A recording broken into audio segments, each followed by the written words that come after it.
sayyidina Muhammad sallallahu alaihi wasallam wa ala alihi wa baitihi wa dzurriyyatihi wa azwajihi wa jami'i ashabihi wa tabi'in wa tabi'in wal ulama ila bil musannifin dan mukhlisin sayyidina Syaikhul Qadir Jailani qaddasallahu nabil kubra kama ila hadrati arwahi jami'i masyayikhina wa masyayikhina wa masyayikhum wa na khususan ila murhum rabbi ruhina bi adimiyati wa usuli wa furuhi nafa'ana bihi ma bi ulumihi syai'unillah lana wa lahumul fatihah. Bismillahirrahmanirrahim. Alhamdulillahirabbil alamin arrahmanirrahim maliki yaumiddin. Iyyaka na'budu wa iyyaka nasta'in ihdinas mustaqim. Shiratal ladzina an'amta 'alaihim ghairil maghdubi 'alaihim waladdallin. Amin. Bismillahirrahmanirrahim. Qala al-musannif rahimahullahu ta'ala wa nafa'ana bihi wa bi ulumihi wa bi asrarihi fid dharain. Amin. Bismillahirrahmanirrahim. Ilahi duh pangeran ingsun takut dasa moho suci apa ridho karido panjenengan suci-suci an antakuna saking yen to ana iku lahu tetep kaduwe ridho ka apa ilatun kurang utawa cacat minka saking panjenengan wa kaifa takunu monggo hale kaya apa ana iku lahu tetep kaduwe ridho ka apa ilatun cacat utawa kurang min saking ingsun anta utawi panjenengan iku al-ghani dat kang suci dat kang sugih bidatika lan dat panjenengan an ayasila saking yen to tumeka ilaika dateng panjenengan apa anafu manfaat mingka saking panjenengan fa kaifa la takunu mongko hale kaya apa ora ana panjenengan iku ghani dat kang sugih an saking ingsun takut dasar ridho ka antakuna lahu ilatun minka bahwa ridho Allah itu tidak ada cacat sama sekali, tidak ada cacat. Fakai fatakun lahu ilatun min, maka bagaimana ridho engkau ini akan cacat dari kekurangan kami atau kekurangan hamba ya Allah. Jadi kalau ridhonya Allah subhanahu wa ta'ala, perkara yang di situ itu kita tidak suka, tidak menjadikan ridho Allah ini ada kurangnya gitu loh. Kayak seperti peristiwa Nabiullah Ayub alaihissalam, terus nabi-nabi dulu yang diuji oleh Allah, kemudian umat Rasulullah SAW sendiri diuji oleh Allah, dan sebab diuji oleh Allah ini mendapatkan ridho dari Allah subhanahu wa ta'ala. Kalau toh pun itu tidak menjadikan keridhaan Allah, berarti ada kekurangan dari kita. Istilahnya kerelaan kita itu masih dipertanyakan gitu. Misalkan kita diuji oleh Allah sesuatu hal yang tidak mengenakkan kita ya, sakit ataupun apa, kok di situ tidak menjadikan ridho Allah, pasti di situ karena kekurangan kerelaan kita dalam menerima takdir, dalam menerima ketentuan dari Allah subhanahu wa ta'ala. Karena sekali lagi bahwa hufatil jannah bil makarih wa hufatin nar bis syahawat.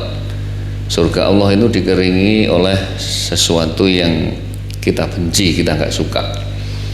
Tapi neraka Allah itu dikelilingi oleh sesuatu perkara-perkara yang kita itu suka ataupun senang secara nafsu. Nah, dalam hadis tersebut ditegaskan bahwa kemurnian fadl ataupun anugerah Allah subhanahu wa ta'ala bukan karena amal soleh kita, bukan karena ketaatan kita, tetapi justru kemurnian fadl Allah itu dari kita diuji itu kita betul-betul bisa menerima keadaan. Sebagaimana pembanding ayat di dalam surat An-Nisa kalau tidak keliru ya, fa'amal ladzina amanu wa amilus solihati fayuwafihim ujurahum wa yaziduhum min fadlih. Nah, min fadlih ataupun anugerah Allah subhanahu wa ta'ala ini, yang murni anugerah Allah itu justru sesuatu yang tidak mengenakan kita gitu. Sesuatu yang menjadi hati kita ini susah secara nafsu manusianya ini kita susah, sedih. Itu justru murni fadl Allah, karena yang bisa membersihkan dosa-dosa kita itu justru dari sesuatu yang menggelisahkan, yang menyusahkan kita, yang dirasa oleh kita ini seolah-olah kita nggak terima. Tapi bagaimana rasanya bagaimana kita itu bisa mensikapi sebuah perkara ataupun dihadapkan oleh masalah, kita bisa ridho, kita bisa menerima tanpa ada keluh kesah dan lain sebagainya.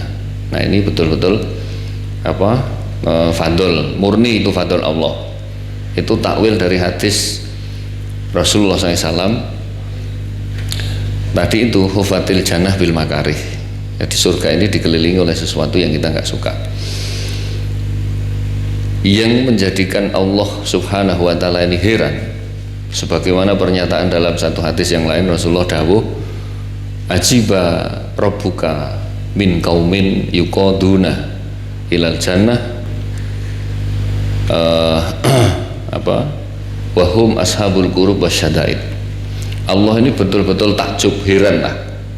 Kalau kita membayangkan sesuatu yang mengherankan kita, ini kan sunnah untuk kita membaca subhanallah.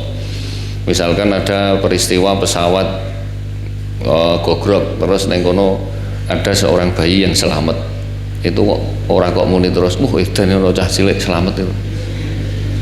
Seharusnya apa? Seharusnya kita subhanallah gitu kan. Terus teman-teman santri putri di tengah jalan ada halangan, terus dilalah ketemu sama santri putra, di situ ditolong, wah makasih mas, kalau nggak ada jenengan mungkin saya sudah ketabrak dan sebagainya, misalkan gitu.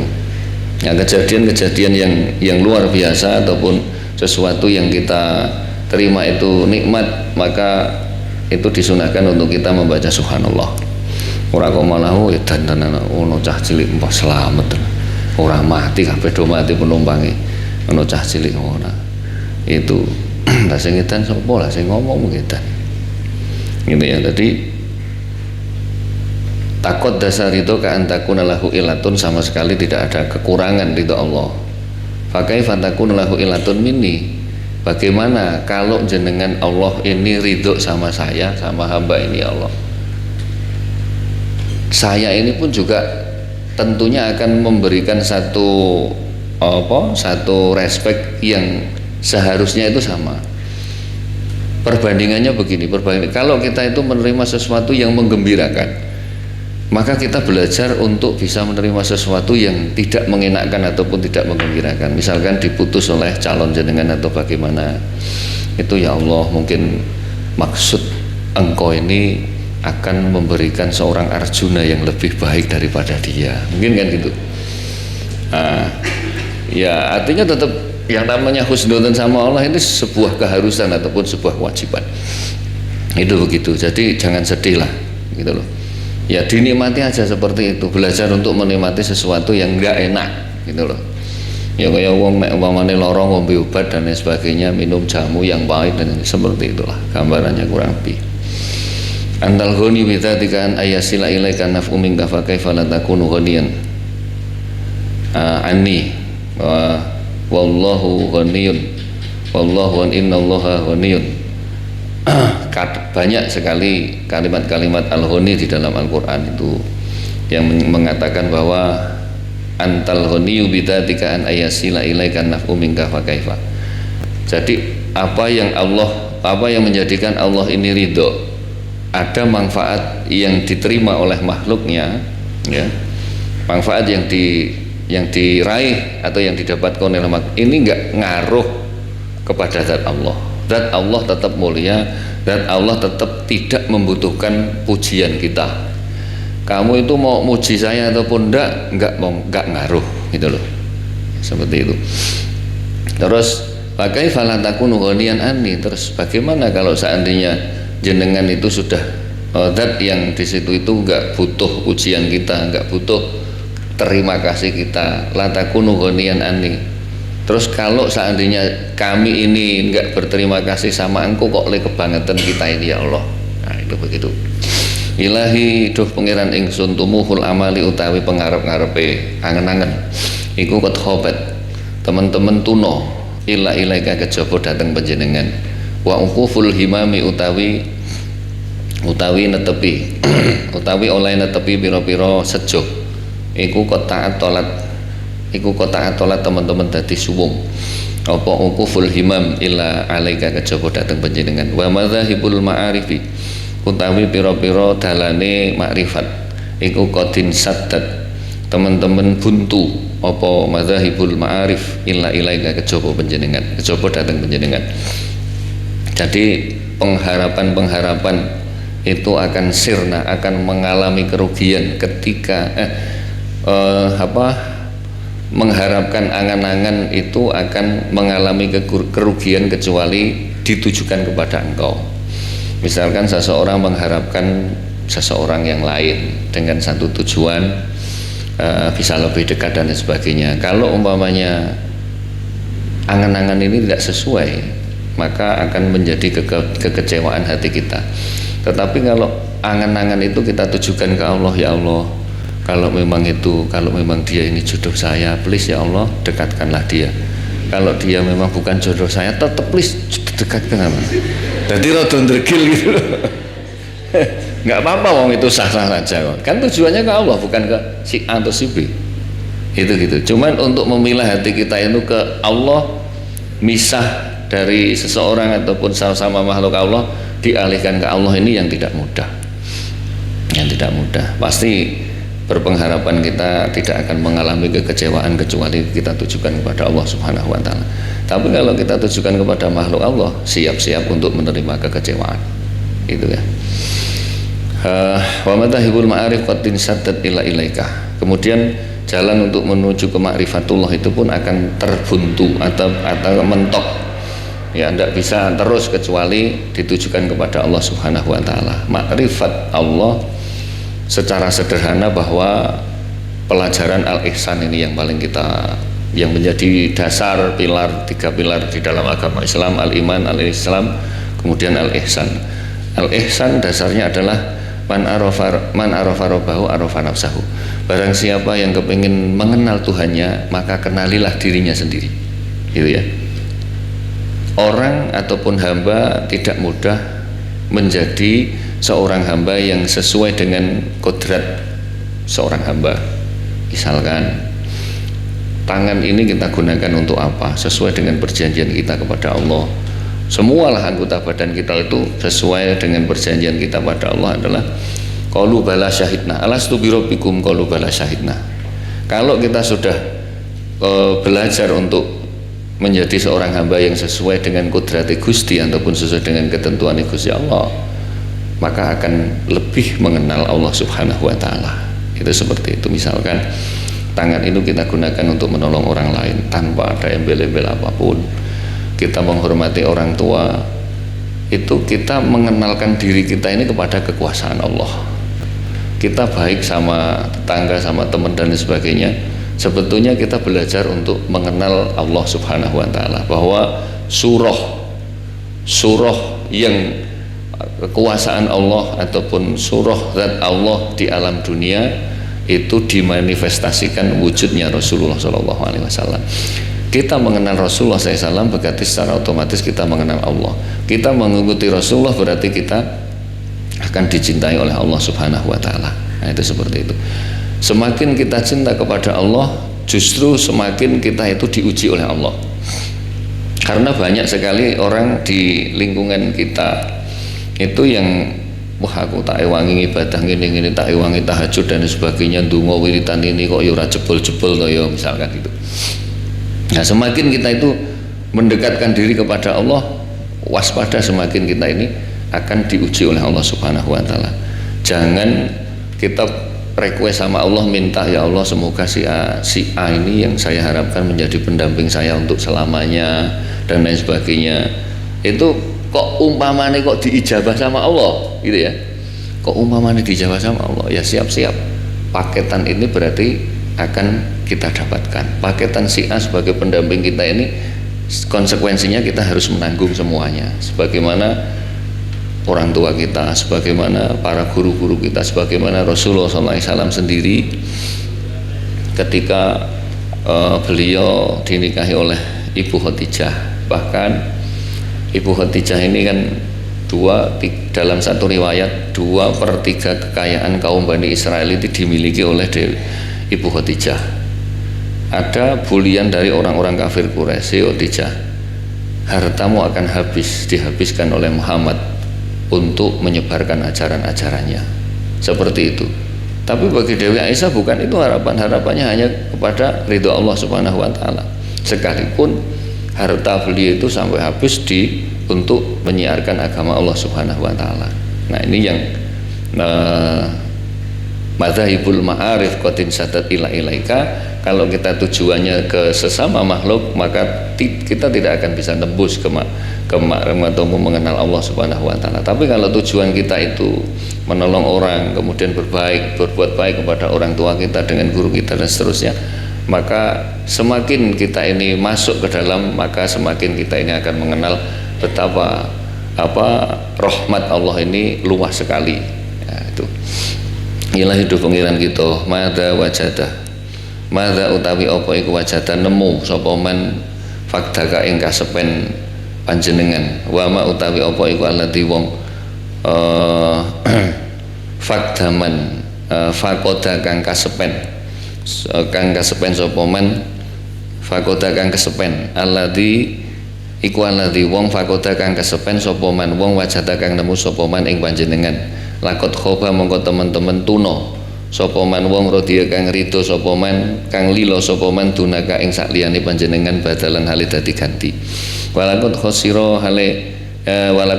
lan yakti teman-teman tuno sapa man wong bago kang lacut sapa man mutahawilan hale kang alih. Wahai Tuhanku, apalagi orang yang menemukan dirinya sendiri dalam kesendirian. Artinya ketika kita lagi munajat sama Allah, itu akan menemukan bahwa dirinya sendiri ini orang yang mampu untuk mendekatkan diri kepada Allah.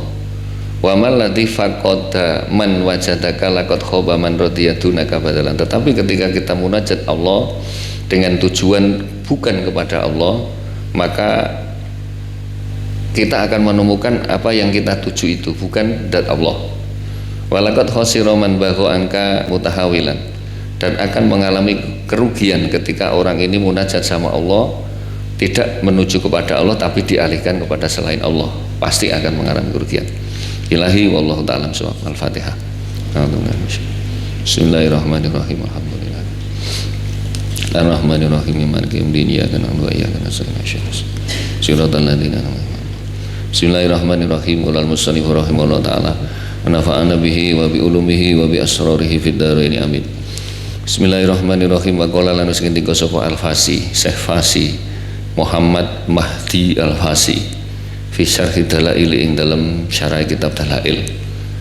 Imam Muhammad Mahdi Al-Fasi ini masa hidupnya itu pada abad ke-17 atau beliau lahir tahun 1634. Beliau lahir di daerah Fes di Maroko. Kemudian beliau meninggal tahun 1698 Masehi, yaitu abad ke-17, atau kalau di Indonesia ini sezaman dengan Mbah Ki Nuriman. Mbah Ki Nuriman itu 1675 kalau tidak keliru. Beliau adalah putra dari Pangeran Puger.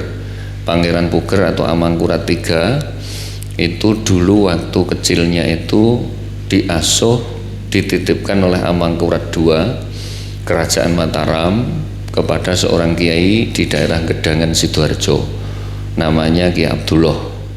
Mudahnya Mbah Ki Nuriman dititipkan di sana untuk ngaji sama Mbah Ki Abdullah Gedangan itu. Ketika ada kunjungan seorang adipati, namanya Adipati Untung Suropati, dari Lampung berjalan Sumatera kemudian pulang ke Pasuruan, beliau mampir sowan ke Gedangan Ki Abdullah, kemudian melihat sosok pemuda ini tidak asing ketika beliau mudanya Mbah Ki Nuriman ini ngeladeni ataupun mengeluarkan unjukan sama daharan untuk menghormati Adipati Untung Suropati. Begitu Adipati Untung Suropati ini melihat mudanya Mbah Ki Nuriman ini kaget. Begitu setelah itu mundur, kemudian tanya kepada Mbah Ki Abdullah, Mbah Kiai, seorang pemuda ini kayaknya saya tidak asing, siapakah dia ini? Jangan cerita ke siapa-siapa, Adipati ini adalah putra dari Amangkurat II. Terus dititipkan di sini untuk pengamanan karena terjadi kisruh di internal keraton Mataram waktu itu. Disuruh untuk mendidik keagamaan di sini. Terus kemudian untuk Adipati Untung Suropati perjalanan ke Pasuruan, beberapa saat kemudian Adipati Untung Suropati datang lagi ke Gedangan Sidoarjo, matur sama Mbah Kiai, Mbah Kiai, saya mohon izin si siapa ini Pangeran Puger ini saya ajak ke Pasuruan. Begitu diajak ke Pasuruan, di sana itu ternyata tadi juga sudah matur kalau mau digadoki sama putrinya Adipati Untung Suropati. Kemudian atas izin Mbah Kiai Abdullah ini dinikahkan sama putrinya Adipati Untung Suropati. Begitu dinikahkan dikembalikan lagi ke pondok, di situ masih ngaji. Pas waktu hamil istrinya Pangeran Puger itu kemudian ada jemputan dari Keraton Surakarta untuk mengajak pulang Pangeran Puger ini. Sebelum pulang beliau matur sama Mbah Kiai Abdullah, Mbah Kiai, saya titip istri saya kalau seandainya nanti lahir jabang bayinya ini cowok, maka saya titip namanya Sandio. Kalau lahir putri terserah Mbah Kiai mau diberi nama siapa. Oh ya wis, saya mohon pamit. Dan pamit pulang, kemudian ditemukan sama saudara-saudaranya yang seayah beda ibu. Salah satunya adalah Habis satu itu putra Pangeran Puger dari ibu yang lain. Nah, Mbah Ki Nur Iman atau Pangeran Sandio ini ditemukan sama adik-adiknya. Begitu sudah sepuh mau menjadi harus ada ganti atau Pangeran Mahkota, maka Mbah Ki Nur Iman diangkat sebagai raja waktu itu. Sebelum habis satu, Mbah Ki Nur Iman sempat dinobatkan menjadi raja waktu itu cuma 3 hari 3 jam. Setelah itu diserahkan ke adiknya yaitu Habis satu yang akhirnya jadi Habis satu. Kemudian beliau terima dakwah ke sampai daerah Kulon Progo, muter-muter sampai akhirnya di Melangi itu sampai beliau wafat. Nah, dari cerita itu tadi seperti Syekh Muhammad Mahdi Al-Hasi, beliau tentu kurunnya jauh dengan Syekh Muhammad Jazuli ya, atau penyusun kitab kitab Dalail. Nah, beliau ini salah satu yang mensarai kitab Dalail. Wa qala ngendika sapa Al-Fasi Imam Fasi fisar Dalail dalam kitab sarai kitab Dalail. Ba'da qaulil musannif dalam sawise pangandikan iki musannif, wa hiya utawi selawat iku min ahamatil muhimmati, setengah saking luweh penting-pentinge perkara pira-pira perkara kang penting. Penting lima yuridu kanggone wong yuridu kang ngarepaken sapa man al-qurba ing marek min rabbil arbabi, saking pangerane kang duweni pira-pira kang mengerani atau kang nguasani makhluk.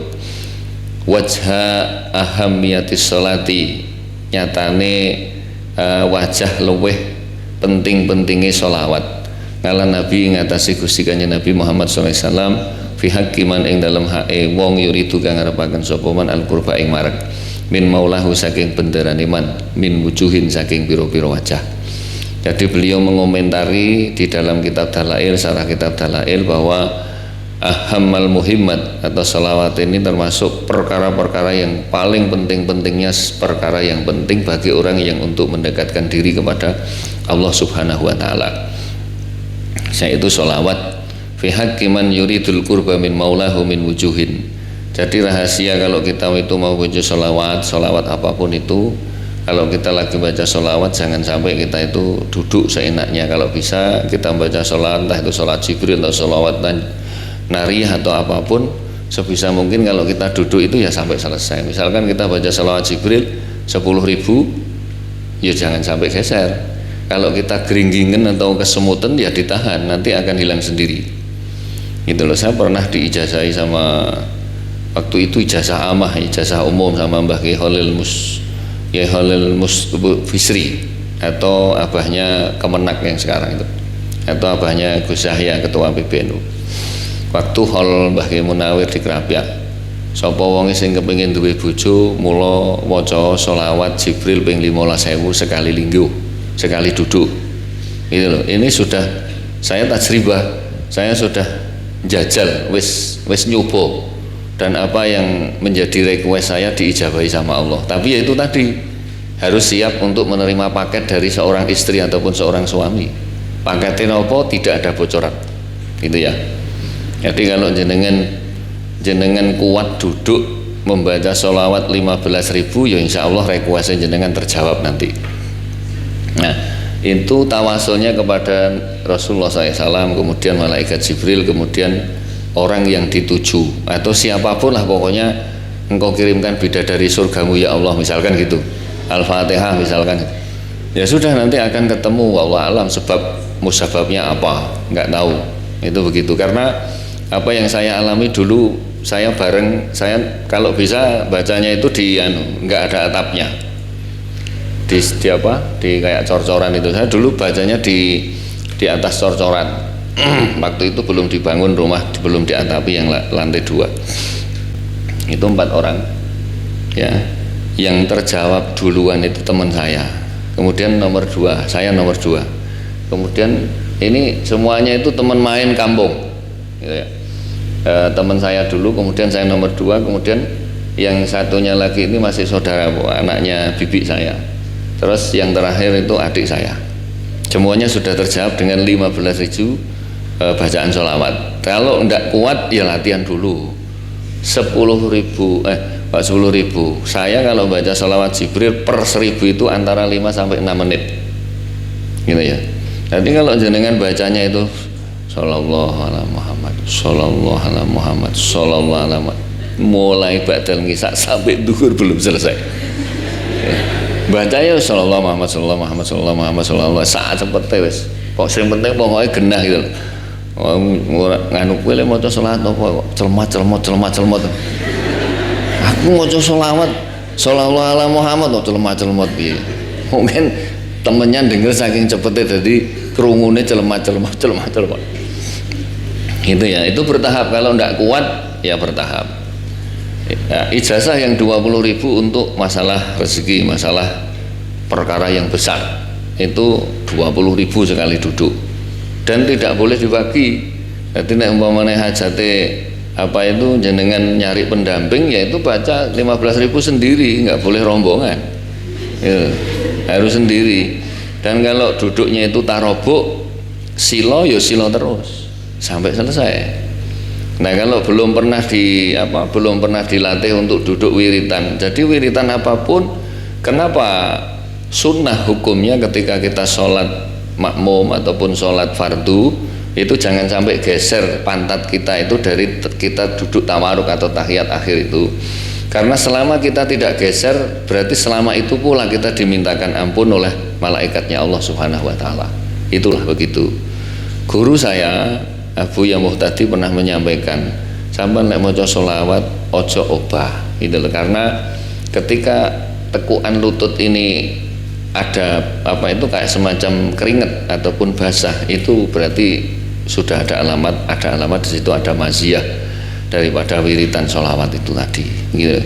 Jadi kalau kita kuatnya berapa, misalkan 5.000, terus besok ditingkatkan lagi, begitu pas hari hanya untuk manta aji 15.000 plus langsung gitu ya. Itu seperti itu. Jadi kalau umpamanya kita duduknya pas awal tawaruk tahiyat akhir, ya jangan sampai geser. Kalau ngalami kesemutan geringgingan itu ditabrak tabrak aja, nanti akan lewat. Jadi seolah-olah nanti kayak kita ini nggak ngambah lemah, saking biasanya kita kalau wiritan tidak geser begitu. Di tasawufnya orang-orang Hindu itu ada beberapa tingkatan. Saya pernah baca satu literatur dari teologinya orang Hindu, tasawufnya orang Hindu, ketika mereka lagi munajat itu namanya Yogananda. Orang Yogananda itu dari awal ini sampai dia selesai wiritan, kalau bahasa kita wiritan, ya itu nggak akan gerak, nggak akan geser. Terus tingkatan yang kedua namanya itu Meghananda. Meghananda ini dia sudah merasakan di sekelilingnya itu sudah tidak ada apa-apa gitu loh, sudah tidak apa-apa. Kemudian yang paling top high classnya di sufinya orang Hindu namanya Mahananda. Anda ini kalau wiritan ini sudah nggak ngambah lemah, ngawang. Ini pernah dibuktikan oleh Profesor Dr. Honoris Causa Mbah Ki Abdul Ghafur Sunan Derajat. Beliau waktu itu cerita kisah, mengkisahkan kemerdekaan Republik Indonesia versi gaib, gitu ya, versi gaib. Tapi ceritanya panjang, tidak usah ceritakan. Intinya beliau itu diundang ke India sana, gitu, di suatu daerah. Beliau naik pesawat, kemudian dari New Delhi pindah ke negara bagian mana, lupa diceritakan itu. Dari New Delhi ke negara bagian itu pakai pesawat kecil. Dari pesawat turun di negara bagian itu naik mobil, kemudian naik ojek lagi, itu berpuluh-puluh kilo, sampai berjam-jam naik sepeda motor. Turun satu medan ini tidak bisa naik pakai sepeda motor, tidak bisa, harus jalan kaki. Ini melewati beberapa gunung, jalan kaki. Ceritanya Mbah Ki Abdul Ghafur. Subhanallah, begitu sampai di suatu tempat, beliau itu melihat ada orang-orang yang kayak dulu pakai kayak orang pakaian ikhram itu loh, tapi Pak orang Hindu, tapian Pak putih, terus pakai selendang kayak mondolan itu, kayak orang-orang Majapahit dulu itu wiritan di satu tempat. Itu tuh yang diwiritan itu kalimatnya itu sampai beliau itu jiwit apa itu tangannya itu, aku ngimpi murah ya. Wiritan itu ya Rahman ya Rahim, ya Rahman ya Rahim, ya Rahman ya Rahim. Itu beliau itu ngelihat bahwa orang ini sudah nggak napak di tanah. Orang ini sudah ngawang-ngawang gitu. Yaitu kalau saya baca literatur di sufinya orang itu, berarti orang-orang yang lagi wiritan ini termasuk golongan makome wis tekan mahananda, berarti. Itu seperti itu. Nah, itu sekilas cerita aja, sekilas cerita. Jadi kembali pokoknya bahwa ketika kita wiritan jangan sampai deres Quran itu juga tidak usah geser-geser. Tapi yang deres Quran itu menghadap kiblat, duduknya ya tetap, maunya tahiyat ya tahiyat terus, gitu ya. Saya pernah belajar mecah konsentrasi waktu itu, cuman bertahan 3 bulan. Saya pakai handset mendengarkan lagu, ya. Terus saya baca novel. Ya, nggak tahu novelnya waktu itu apa namanya, judulnya lupa saya. Pokoknya intinya novelnya indah, ceritanya itu luar biasa. Jadi seorang perempuan itu harus dikhianati sama suaminya, ini kalau pulang masih mabuk, bawa perempuan dan seterusnya. Pada akhirnya dalam cerita itu suaminya itu kena lumpuh, terus sampai bilang sama istrinya, "Jeng, kalau jenengan mau nikah lagi nggak apa-apa, karena saya sudah nggak bisa apa-apa dalam posisi seperti ini. Nanti akan saya ceraikan," begitu loh. Terus jawaban istrinya, "Apapun yang terjadi saya siap mendampingi jenengan Mas selama-lamanya." Gitu loh. Saking bunga itu jadi terus diobati itu jadi sebab sembuhnya. Baru terus dia tobat. Sungkem sama istrinya itu kan. Seorang istri yang mempunyai hati yang luar biasa. Nah, saya mendengarkan lagu, kemudian saya baca novel itu, kemudian saya deres Quran. Saya bisa menceritakan isi novel itu, saya bisa menikmati lagu yang saya dengar, dan saya bisa meneruskan deresan saya. Tapi itu cuma bertahan selama 3 bulan, gitu loh. Paling mentok 3 bulan waktu itu. Itu belajar awal itu tahun berapa tahun, sekitar awal-awal saya di Banten tahun 95-an waktu itu. Nah, dari situ kemudian saya ketika saya deres Quran, ya mungkin istilah saya ngedep Quran terus saya jigang gini, ya enggak, silo ya tetap silo, tahiyat akhir ya tetap tahiyat akhir sampai sak jelai. Lah pernah suatu ketika itu saya dapat berapa juz itu sampai geringgingan, ketika bibir ini geringgingan, meripat yo geringgingan, semutan itu. Saya matur sama Buya Mutadi menyampaikan apa yang saya alami. Lah gue nek ngombe kopi legi apa? Nggih. Langsung kepala saya diginingan, wong ora rasa legi loh. Itu waktu itu ngendika sama saya begitu. Akhirnya saya ketika minum nggak berani manis, khususnya kopi. Karena yang saya alami ketika saya deres Quran itu lebih dari 2 juz itu masih geringgingan. tapi tetap posisi duduk saya tidak geser. Silo ya silo terus, tawaruk ya tawaruk terus. Itu latihan untuk kita tidak mudah wiritan ataupun munajat ke Allah obah-obah, intinya begitu, karena di situ nanti akan ada keistimewaan gitu ya. Terus minha wallahu ta'ala al-Fatihah. Bismillahirrahmanirrahim. Iyyaka na'budu wa iyyaka nasta'in. Maulaya salli wa sallim daiman ala habibika khairil khalqi kulli